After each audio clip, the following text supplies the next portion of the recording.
是那这个稻么上了呢，也都不上了么呢？下面都别上那个没包吧？我到啥都烟，家里买鸡还有啊？把那摘干了。再看呐，哎呀摘，我买鸭了摘，老来摘过啊。哎呀，容易咩？看到了，哎，崩干奶木了摘了呀，哎干奶木多咯。那样的呢？我这个你晒了，嘿，啊，你看到了。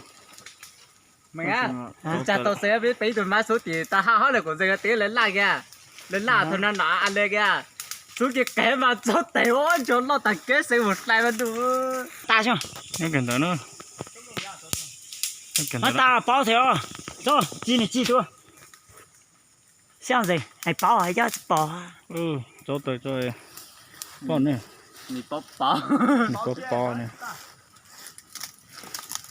Ngày như bún ngày luôn, dính như bún dính à? Hiện tại tụi nó giờ xóa nó hay là xóa cái đấy chỉ bao thiệt.你把等你说你听不懂啊？啊那来，说点啥？我这个，你说在，来本评论啥的来啊？咋就还说了呢？还真是。rồi đó tôi xuyên là gì đó tao muốn này, đây dầu tiền đó nó ta xí mà. nhà tôi mua có chỉ thôi. Bỏ phốt thôi, chỉ phốt bỏ. Chính ra cái nữa, cháu tới chính ra cái. Nó cần đợi xuống để đú nữa nó, ăn được, con đó được mình để ý nữa. Tới thôi nữa. Uống cái nó nào rồi? Mà muốn cá từ cái đào để lên cái đó đào lại kia.